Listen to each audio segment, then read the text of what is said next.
Welcome to the show. I'm thrilled to have with me today an old friend, Jeremy Hyman. Good day to you, sir.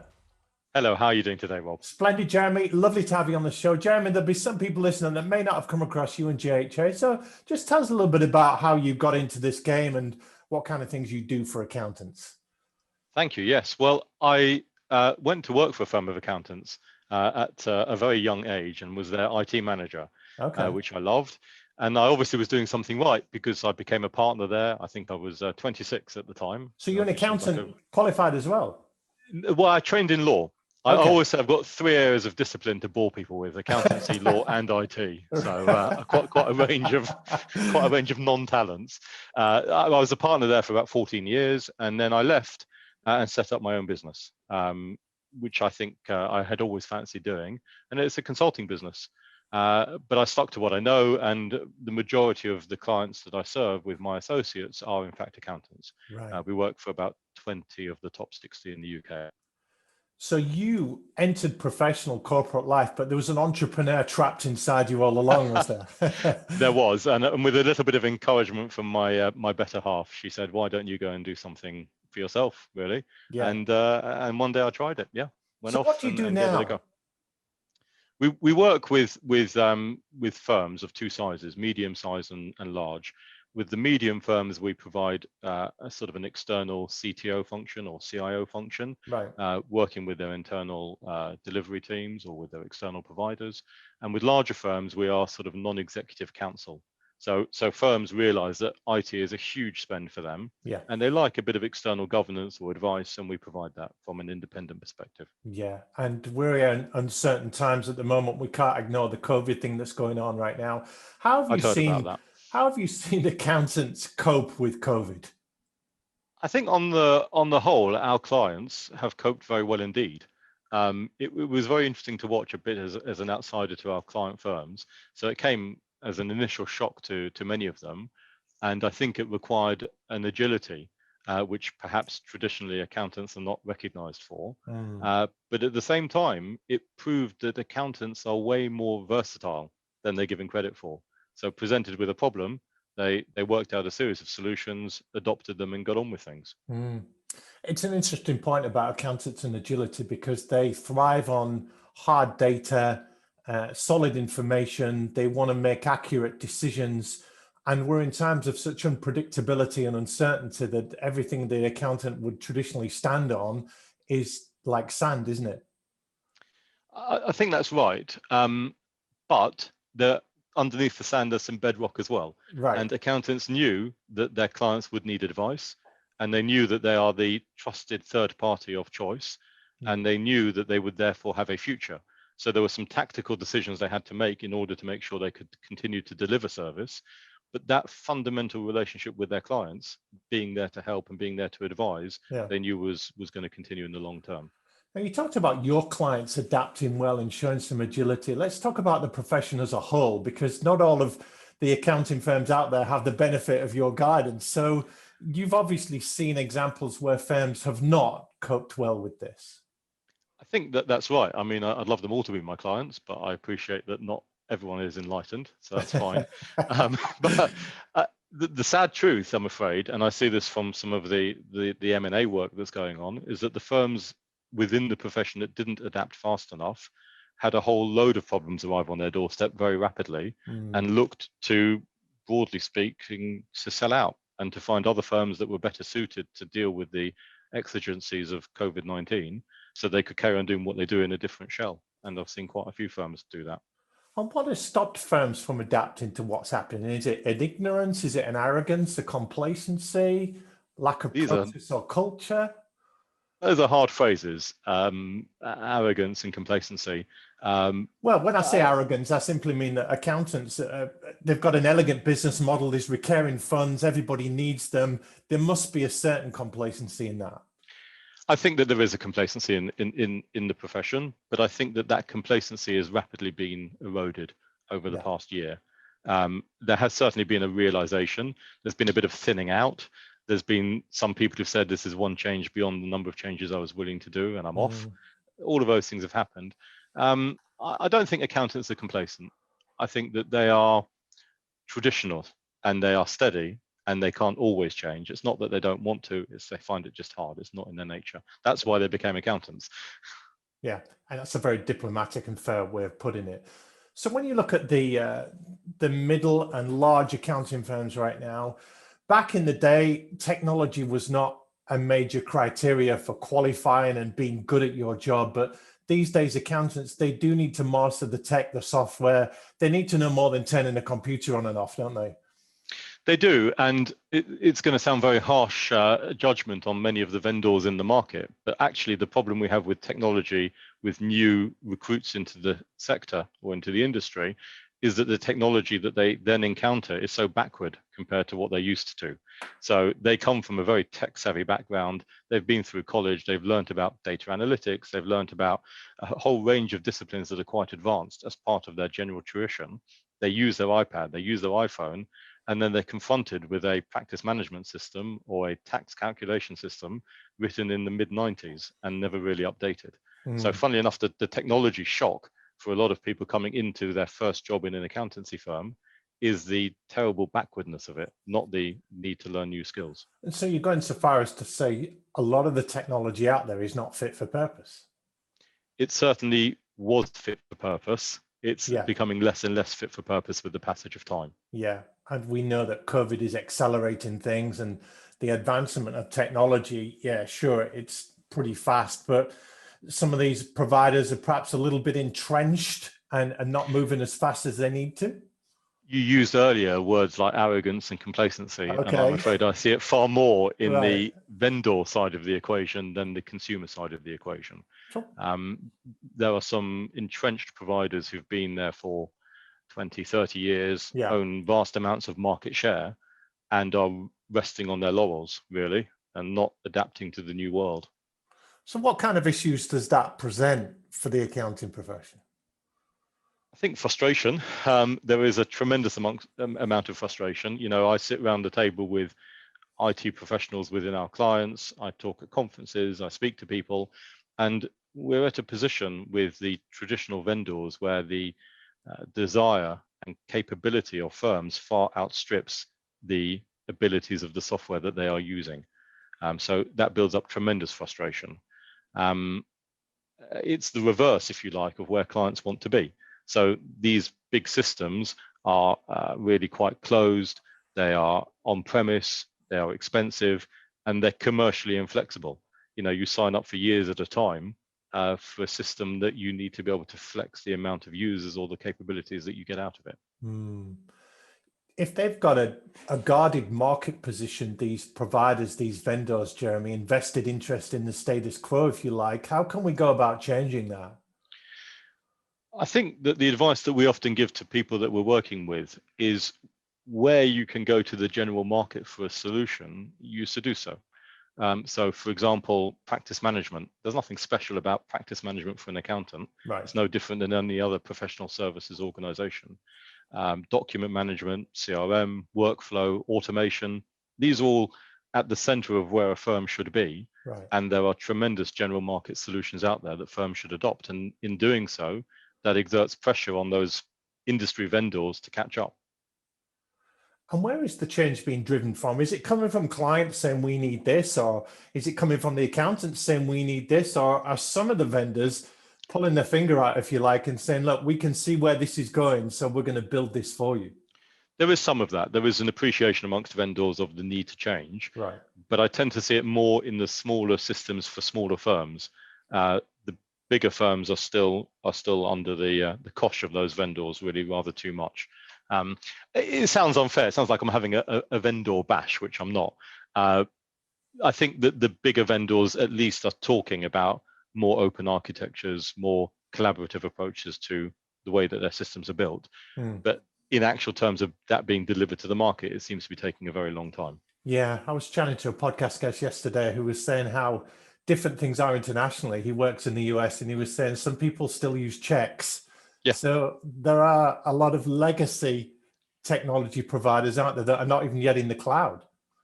Yeah, absolutely. And we find that remarkable. But then I think if I looked at the revenue streams as one of those suppliers, I wouldn't be rushing to change it. Yeah. You know, they are cash cows, they're making a lot of money. Why rush to change that? But we're certainly at a tipping point, and it's a tipping point that's being informed by general market solutions. Technologies like Office 365 or Microsoft 365, technologies like the Power Automate platform, which are easily accessed by professionals within firms who are then saying, why can't I do this all across my estate? And that pressure is definitely building up on the legacy vendors to come to the market and deal with it. How good are vendors at talking to each other? I'm not a vendor, so I'm not sure that I know the inside answer on that. I think that they are wary of talking to one another. I think that the desire to own a client, which is an old-fashioned term and one which I wouldn't recognize, is strong, and that vendors want a client to buy as much of their suite as they can. Yeah. It's therefore not in their interest to talk to other vendors in the market. That model will change. If you look at the general market, let's take a Microsoft and an Oracle and a Salesforce, all of whom compete at many levels. All of their software nonetheless integrates with all of their other bits of software. So they've learned that growth comes through openness and collaboration and not through running a closed shop. And that must be the way forward. And one of the features of COVID has been the increased amount of M&A activity, consolidation in the accounting market. Have we seen that with the tech providers as well? Yes, we definitely see that. So there have been acquisitions by the large providers of some of the small upcoming providers in order to shortcut their route to market in a cloud world. So there is a little bit of that going on, and I'm sure there'll be a great deal more of that happening. Yeah. So the firms that you talk to and advise, Jeremy, what kind of problems are they traditionally having that would lead them to say, quick, let's get Jeremy Hyman in here? Well, I think the challenges that usually drive people to us are working out how they can have an independent advisor to get them through a particular difficulty. If you look at where most advice comes to accountancy firms in the technology space, it tends to come from vendors, which isn't entirely unbiased. Yeah, they've got a vested interest, haven't they? Yeah, and good luck to them. But oftentimes we will start speaking to a firm who say, is this really the right thing to do? You know, IT is a big spend for us, and the main advisor are the people we're spending that spend with. Yeah, that doesn't seem right. So quite often it comes from a desire for some independent advice from a sort of a credible expert, and partners use it to win over other partners. The biggest challenge that most partners face is the fear of failure in the partnership and making a decision which puts them out of their existing environment, which then turns out not to work. So that fear of failure is a tremendous barrier for change. Yeah, that's an interesting point, because the higher up you go in an accounting firm, the more accountable you are, the more people are measuring the success of your tenure in revenues and succession and everything else. So there's a lot at stake, isn't there? There is, and if something works okay, leave well enough alone. So to be brave enough to make a change that will really deliver a radical improvement to the firm is quite brave. And people come to us because they want to get a bit of power to their elbow and say, we're doing it because we've had independent advice that this is a good path forward. And, you know, a credible expert can deliver that. And how do you assure them of your independence? Because you must get courted by providers and suppliers and vendors to say, hey, look, you should be recommending us, and here's why. You must have some vested interests too, surely. That's a straight question, isn't it? The number of Christmas cards that I don't get from vendors would shock you. Really? There's no bottles of malt whiskey in your cupboard? And no, we might send them out to our clients. We never receive them from any of our suppliers. Shocking. Or the suppliers that work in the market.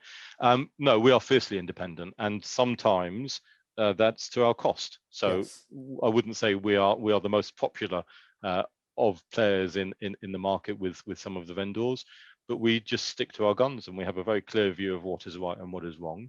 And we are absolute in our mechanism that we are rewarded by our clients for our service and not by suppliers. Yeah. Can you give us an example, Jeremy, without naming names, of an accounting firm that made the wrong decision with their technology? How much it cost them in terms of I don't know, culture, reputation, actual money? There's a lot at stake, is what I'm getting at. I think that's of good question, and I have to answer it somewhat guardedly. I think where I most often see an error having been made is where a firm has grown but has not changed its infrastructure or processes or approach to things to reflect its new size. So they still think as a small firm, even though they've become a big firm.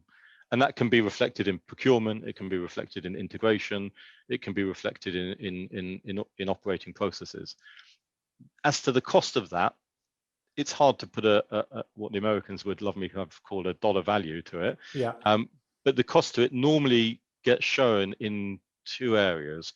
The first one is the quality and availability of their data, because they can't really get to the information that's being held in silos and in systems that are inappropriate for the size of firm.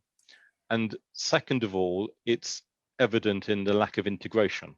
So there is far too much manual operation just to keep the firm running, from the ingestion of data from clients through to processing, through to collaboration. It requires an awful lot of touch points from people within the firm, which costs a lot of money and also slows down client service. Yeah. So I'm not sure I can put a value to it, but accountants listening to this will be able to put their own values to those activities. Yeah, and you talked about firms that are thinking too small, or thinking that they are still a small firm. I've had stories too of accounting firms that think they're a big firm, so they invest in some huge technology project like a CRM that is a Rolls Royce for them, and they really only need a little Mini or Robin Reliant or something like that. I think there are two themes that I would pick up on from what you say there. The first one is that I strongly recommend against monolithic projects. So the gleam in the eye of the CRM salesman is to be watched out for with great care. So rather than invest in a vast monolithic solution that will do everything, take it a chunk at a time. By all means, have a framework of where you wish to get to, but then take a little bit of projects at the time, prove that it's worked, do another bit and another bit. And I think that's one learning from that. I think that I think the second point that I would say, in terms of sort of buying too big a system, is that quite often accountants have got all the systems they need. They don't need to buy anything at all. What they need to do is use what they have better, use the data that's within those systems more effectively, and just make the most of what they already have. And I think quite often it's easier to buy something than it is to use something. And we see that so many times. So rather than invest heavily in a big CRM, look at the data already in your practice management system and use that to drive activity using Microsoft's 365 platform. You bring up a key point, Jeremy. I've just written down the word adoption, and it's okay getting the best technology, but if your people are not using it, or it's not even easy to use, it doesn't matter how good it is, does it? No, and the organic component of any system is often the least regarded. The users only have a finite capacity for change, and systems changing rapidly, being rolled out to them without proper engagement and without training and without adoption is just money down the drain. Yeah. I'm thinking of the buying process where the head of digital or head of tech in an accounting firm, or you in some ways, if you're advising them, you are sitting down and talking to vendors that they are considering. What kind of questions would you ask a vendor to make them feel uncomfortable, if you like, or establish whether that technology is fit for purpose? Question number one, and it's sort of a barrier which, if they cannot get through it, they don't even get to the first base. So the most important thing is to have an API, an application programming interface, and a two-way API. So if a vendor comes to speak to us and tries to offer a solution, if we cannot read and write the data in that system other than through their own interface, it doesn't get to first base. We wouldn't entertain that. Okay. And for the non-tech people, the API is? An API is an application programming interface, which is a very long way of saying allowing two programs to talk to one another directly without a user having to do anything. Okay, so the API is first base. What might be a next question or second base?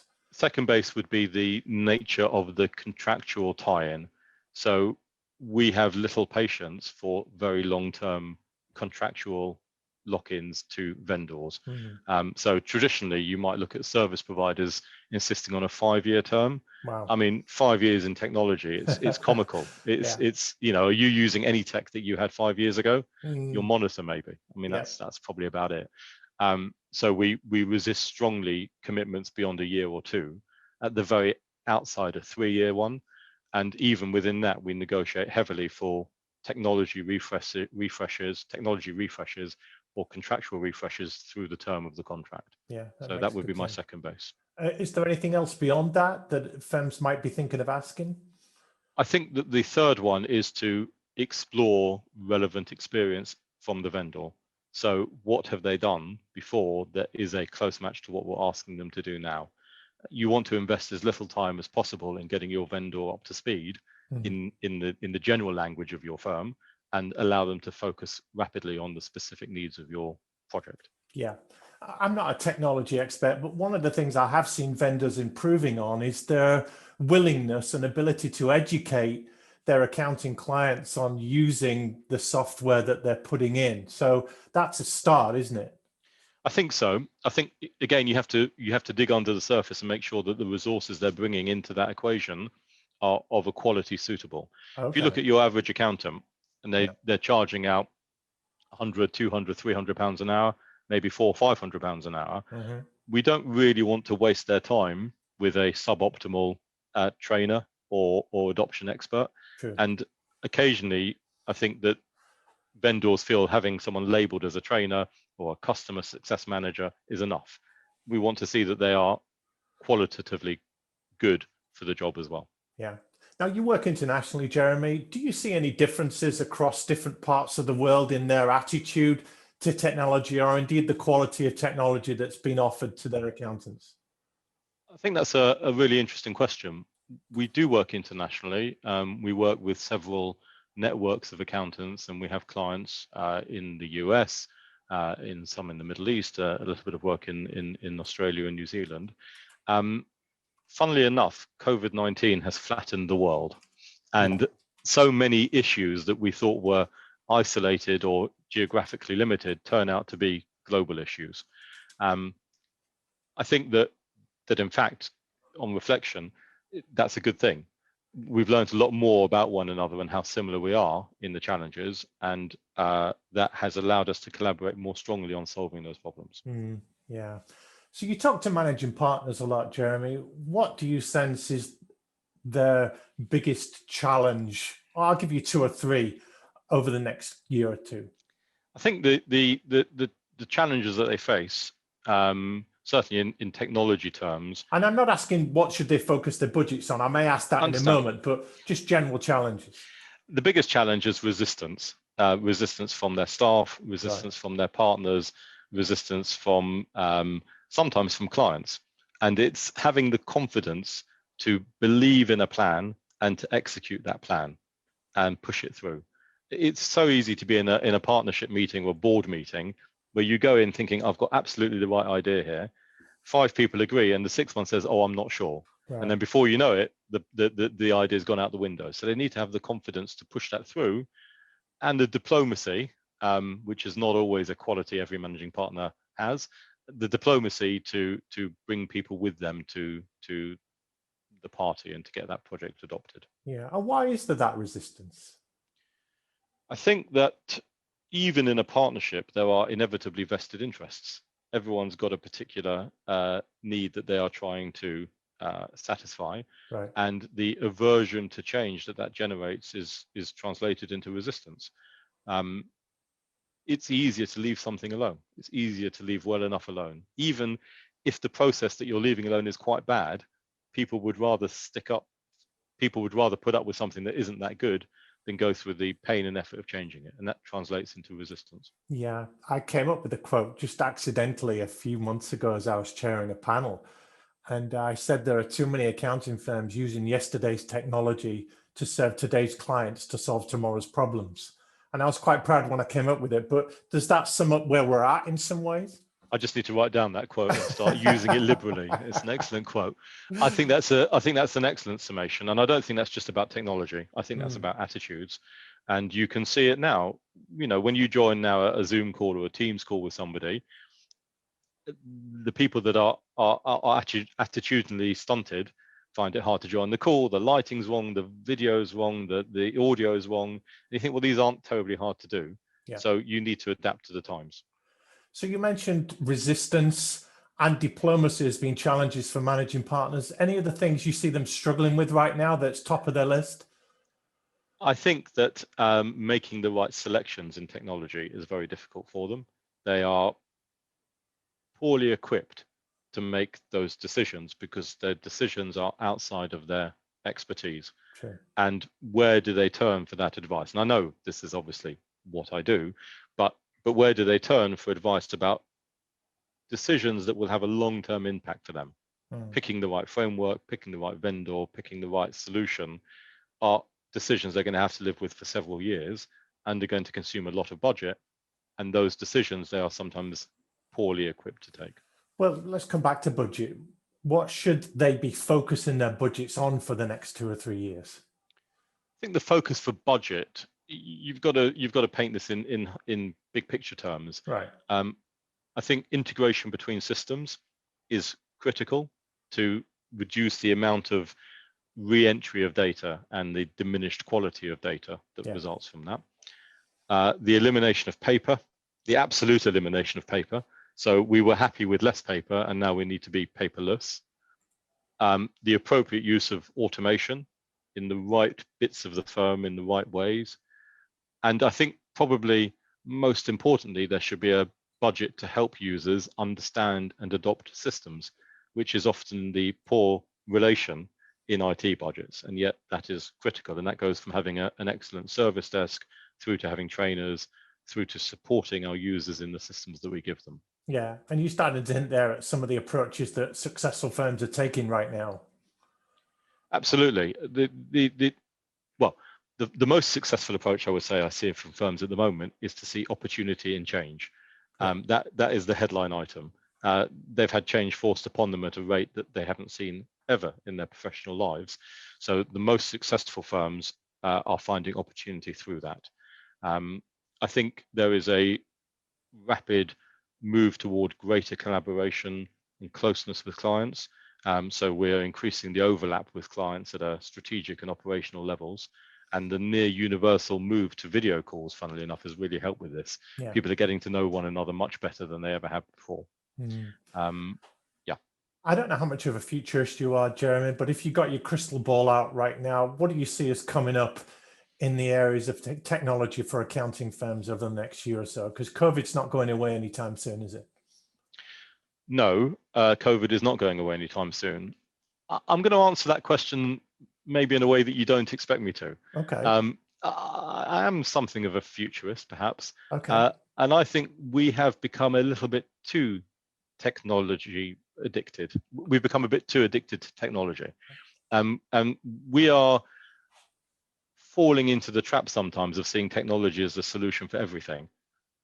Technology is not that. Technology is an enabler for humans to be the best human they can be, whether that's advising a client, whether it's ringing them up and saying how you're getting along, whether it's just being on the end of a phone and giving great advice. It doesn't matter what it is. But if we put technology at the front of that relationship, we diminish the human component. Yeah. And I think technology needs to live behind the people, not in front of them. That's a very, very good answer. Very fair answer as well, because people might expect you to be hailing technology as the future and what's going to keep us all going and where we should all be putting our time, but that can be counterproductive. Absolutely. My favorite bit of technology at the moment is the technology that means I don't have to spend 3 or 4 hours commuting in a car or a train. Yeah. I never enjoyed that. I might have compensated for that time by working or by enjoying the environment, but it was never a choice. So technology at its very best is not seen and just makes the rest of our lives easier. Yeah. Jeremy, this has been enlightening and very refreshing talking to you today. If people want to find out more about what you're doing and accounting firms are listening and perhaps are going to need your advice, what's a good way for them to get in touch with you? Best thing to do is just come onto the website, jeremyhyman.co.uk, and contact us through there. And you'll see a bit of background about us, the work that we do, the associates that I have, and we would welcome contact from anyone really, and always happy to have a chat and share our views. And how do you start working with clients? What's that process? We have a slightly unusual engagement process. I'm sure you won't be surprised to hear. What we do is we set up a retainer for 3 months with a non-specific set of deliverables. So we say we're going to work with a firm for 3 months, learn about them, give some advice as we go along, and we put a diary date in for 3 months after we start. In that meeting, we come along with a single sheet of paper saying, here's what we think, and either you're going to like it or not. Most firms do like it, and then that forms the basis for an ongoing relationship to deliver those items. So it starts with a very general engagement, 3 months of learning about one another, and then it moves into specific deliverables. Which makes sense, because they're obviously coming to you with questions, but they surely can't expect you to have answers straight away, because there's so much you need to find out about what's going on. Yeah, I mean, hopefully that initial period gives us a chance to demonstrate our experience and expertise and to be credible. But yes, every firm is different, and every firm, you need to learn about them and they need to learn about us. Yeah. Jeremy, this has been terrific. You've been watching or listening to the Accounting Influencers podcast, featuring hosts Rob Brown and Martin Bissett, with key interviews, what's working in the accounting profession, and news from the accounting and fintech world that helps you do your jobs better. We go out to 144 countries, over 20,000 unique listeners with 100,000 downloads, and it is accredited for continued professional education and development. Thank you for tuning in.